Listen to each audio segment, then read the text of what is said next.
சிந்திப்போமே 1613. வெறும் போகம் அவை அழித்து பிறப்பினையும் ஒழித்திட்டு. அருளந்தி சிவம் விளக்குகிறார். திருவருளாகிய அருள் சக்தி பெருமானை எப்பொழுதும் நீங்காதது. அந்த பராசக்தியான அருள் சக்தியே அவளது பெரும் கருணையினாலே, பெருமானது பெரும் கருணையினாலே திரோதான சக்தி, இச்சாசக்தி, ஞானாசக்தி, கிரியாசக்தி எனவும் விளங்குகிறாள். லயம், போகம், அதிகாரம் எனும் நிலைகளிலும் நிற்கிறாள். ஒளியே வடிவாக உடைய இறைவனுக்கு அருவம், அருவுருவம், உருவம் எனப்படும் 3 வடிவம் உடையவளாகவும் நிற்கிறாள். எண்ணற்ற உயிர்களுக்கு உடல், போக பொருட்கள் முதலியன படைக்கிறாள்.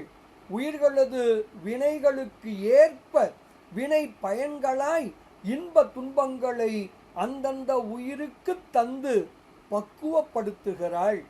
பக்குவம் நிறைந்தபோது அந்த உயிர்களுக்கு வீடு பேற்றையும் வழங்கி அருளுகிறாள். இத்துணை பெருமைக்கு உரியவள் அடியார் உள்ளத்திலே வீற்றிருக்கிறாள். அந்த சிவசக்தியின் திருவடி தாமரைகளை என் தலைமேல் வைத்து வணங்குகிறேன். இப்படியாக போகமும் வீடும் அழிப்பல் சக்தி என்று விளக்குகிறார். பாடலை காணலாமே.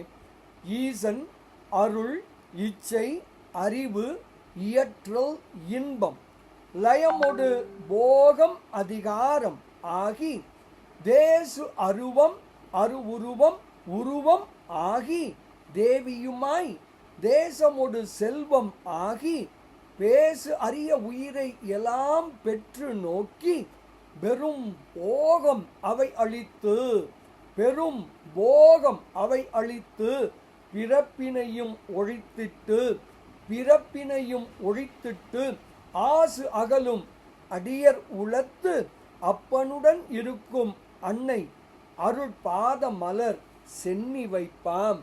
அப்பனுடன் இருக்கும் அன்னை அருட்பாத மலர் சென்னி வைப்பாம்.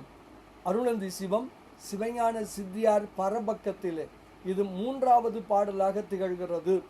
தாய் என உணர்வோம், ஞானம் பெறுவோம், பேரானந்தத்தில் திளைப்போம், திளைப்போம், திளைப்போம். இனிய வணக்கம்.